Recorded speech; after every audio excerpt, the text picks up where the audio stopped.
ETF index mutual funds నేర్చుకుని stock మార్కెట్లో రాణించాలనుకుంటున్నారా? వెంటనే ఈ నెంబర్కి కాల్ చేయండి.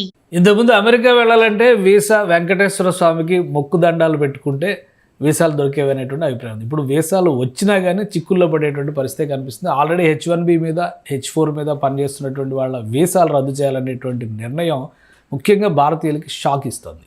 సో ఇప్పుడు దీనికి సంబంధించినటువంటి ప్రత్యామ్నాయాలు ఏంటి, అసలు వీసా నిబంధనల్ని అమెరికా ఏ విధంగా మార్పు చేయబోతుంది, ఈ అంశాలను విశ్లేషించే ప్రయత్నం చేద్దాం. మనతో పాటు అమెరికా నుంచి వర్జీనియా నుంచి లైవ్లో జాయిన్ అయ్యారు సాయి శ్రీనివాస్ రెడ్డి, భూమిరెడ్డి సాయి శ్రీనివాస్ రెడ్డి గారు. శ్రీనివాస్ రెడ్డి గారు నమస్తే. నమస్తే సార్. వీసాల గురించి ఇప్పటివరకు ఏంటంటే ఎప్పటివరకు ఉంచుతారు, ఎప్పుడు పంపిస్తారు అనే దాని గురించి చర్చ జరిగింది. ఇప్పుడు ఆల్రెడీ వీసా ఉన్నా కానీ ఒక గండంలా కనిపిస్తుంది. ఏంటి H1B H4 పైన పెట్టినటువంటి నిబంధనలు ఏంటి, వాటి వల్ల ఎదురవుతున్న సమస్యలు ఏంటి? జనరల్గా ఫస్ట్ చెప్పాలనుకుంటే మీరు చెప్పినట్టు ఈ సంవత్సరం సుమారు 85,000 మంది వీసాస్ అనేది రివోక్ చేయడం జరిగింది సార్. అంటే మొత్తం అంటే H1B కానీ F1 కానీ ఇది ఓన్లీ భారతీయులకు సంబంధించినది కదా, ప్రపంచ దేశాల నుండి వచ్చిన వాళ్ళందరికీ 85,000 మంది వీసాలు అనేది రివోక్ చేయడం జరిగింది. సో దీని తర్వాత మనం చూసుకుంటే గత నెలలో నవంబర్ నెలలో ఈ వైట్ హౌస్ దగ్గర ఒక చిన్న అటాక్ అనేది జరిగింది, అంటే which is barbaric. So attack జరిగిన తర్వాత ఈ H1B H4 వీసా హోల్డర్స్ కూడా సోషల్ మీడియా బెట్టింగ్ అనేది చేయాలి, వీళ్ళ every visa is adjudication to the national security అనేది ఒక చిన్న కాన్సెప్ట్తో ఇప్పుడు H1B H4 వీసాలకు కూడా సోషల్ మీడియా బెట్టింగ్ అనేది చేస్తున్నారు సార్. అంటే ఇది ముందు ఎప్పుడే కానీ లేదు, మనం మాట్లాడుకుంటే గత ఏప్రిల్ మే ఆ మంత్లో ఈ F1 లేకపోతే F2 వీసా హోల్డర్స్కి సోషల్ మీడియా బెట్టింగ్ అనేది ఉండేది, H1B వాళ్ళకి ఎప్పుడు ఉండేది కాదు. ప్రస్తుతానికి H1B H4 వీసా వాళ్ళకు కూడా సోషల్ మీడియా బెట్టింగ్ ద్వారా వీళ్ళు కరెక్టా కాదా, లైక్ వీళ్ళు ఏమైనా యాంటీ అమెరికన్ వాల్యూస్కి అగేన్స్ట్గా చేస్తున్నారా లేదా, ఏమైనా యాంటీ నేషనల్ సెక్యూరిటీకి ఏమైనా అగేన్స్ట్గా వర్క్ చేస్తున్నారా లేదా అనే దాని గురించి వాళ్ళకి తెలుసుకున్న తర్వాత వీసా ఇష్యూ చేస్తామనేది క్లియర్గా చెప్పడం జరిగింది. ఓకే, ఇప్పుడు ఈ రద్దు చేయడం అంటే ఏంటి, దాని స్టేటస్ ఏంటి? ఆల్రెడీ H1B H4 వీసాల మీద అమెరికాలో పనిచేస్తున్న వాళ్ళ భవిష్యత్తు ఏంటి? రద్దు అయింది కాబట్టి వాళ్ళని వెంటనే మళ్ళీ డిపోర్ట్ చేసేటువంటి ప్రమాదం ఏమైనా ఉందా? సో జనరల్గా వీసా రద్దు అయినంత మాత్రాన సో ఇక్కడ ఉన్న లీగల్ స్టేటస్కి అయితే ఏం ప్రాబ్లం అయితే ఏమి ఉండదు సార్. ద వీసా అనేది సింపుల్గా అంటే జనరల్ టర్మ్స్లో అందరికి అర్థమయ్యే విధంగా చెప్పాలంటే వీసా అనేది ఒక ఎంట్రీ టికెట్ లాంటి సార్. అంటే మనం ఆ దేశంలోకి ఎంట్రీ కావాలా వద్దా అనేది ఈ CBP పోర్టల్లో మనం చూసిన తర్వాత మనకి ఎంట్రీ ఇస్తారు. సో అంతకు మించి వీసా అనేది మనం ఇక్కడ ఉన్న లీగల్ స్టేటస్ కి అన్లాఫుల్ గా వెళ్తామా లేదా అనే దాని గురించి మనం ఎక్కడ వరి కానవసరం లేదు.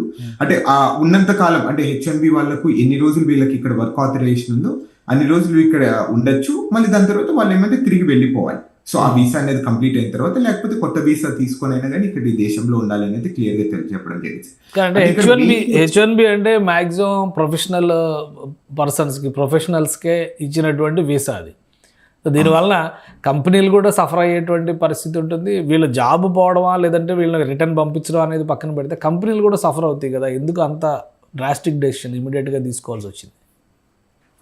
అంటే ఇంకొకటి సార్, అంటే యూజువల్గా వీళ్ళ మీద ఈ 85,000 మంది వీసాస్ అనేది రివోక్ అయ్యాయని చెప్తున్నాను. వీళ్ళ మీద క్రిమినల్ ఛార్జెస్ కానీ ఏదైనా ఇక్కడ ఉన్న పబ్లిక్ పాలసీకి అగేన్స్ట్గా ఏదైనా ఛార్జెస్ ఉంటేనే వాళ్ళ వీసా అనేది రివోక్ కావడం జరిగింది. అంటే so what ever it may be, అంటే చిన్న చిన్న క్రైమ్స్ కానీ లేకపోతే రెక్లెస్ డ్రైవింగ్ కానీ లేకపోతే ఈ DUI అంటే drinking and influence of alcohol కానీ, సో ఇలాంటి కేసెస్ ఉండడం వల్లనే వీళ్ళందరూ వీసా రివోక్ కావడం అనేది జరుగుతుంది. యూజువల్గా అలానే జరుగుతుంది సార్. అంటే నార్మల్గా మనం ఏప్రిల్ నుండి ఇప్పటి వరకు చూసుకుంటే అలాంటి సందర్భాలు ఎక్కువగా ఉంటాయి వీళ్ళ మీద ఏదైనా అరెస్ట్ అవుతాయని. So which is very valid point for the government sir. అంటే గవర్నమెంట్ కూడా అలాంటి చేసే పవర్స్ వాళ్ళ దగ్గర ఉంటాయి. అంటే ఎందుకంటే వీసా అనేది కంప్లీట్ గా డిస్క్రిషనరీ కాబట్టి.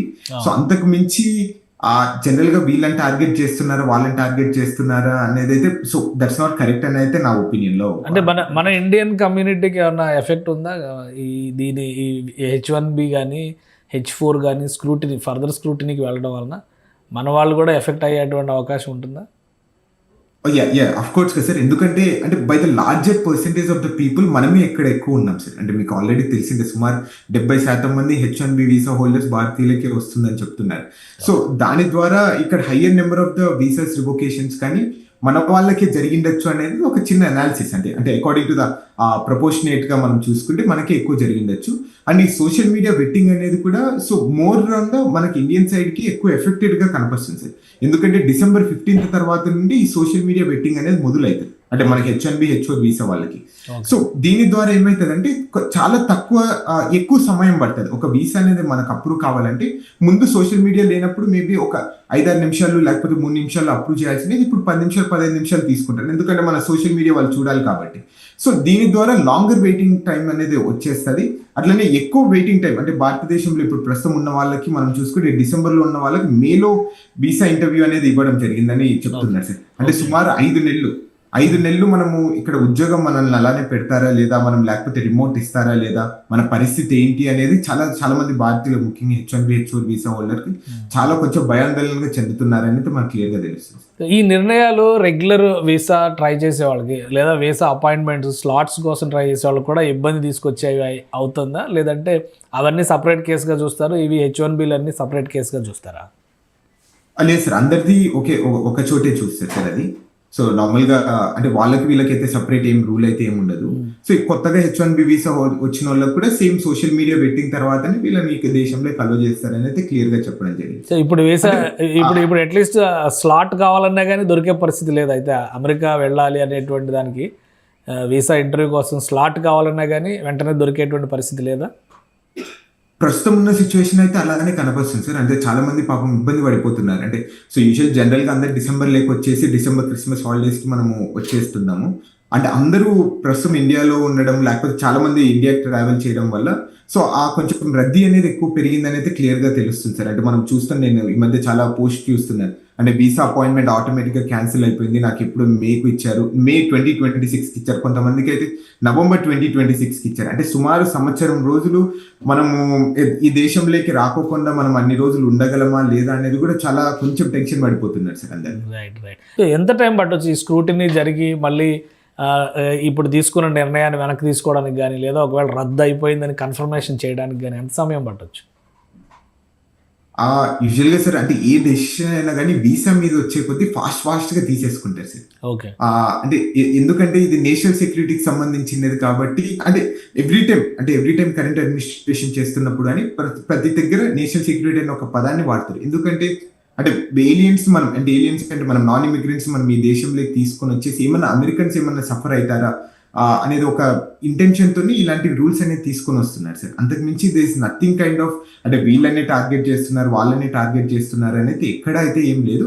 Generally it's part of procedure, లేకపోతే ఇట్లా పార్ట్ ఆఫ్ వీసా అడ్జుడికేషన్ కి ఇలానే మనం చేయాలి అనేది కొత్త రూల్స్ అనేది జనరల్ గా రూల్స్ తీసుకొని వస్తున్నారు అయితే నేను అనుకుంటున్నాను.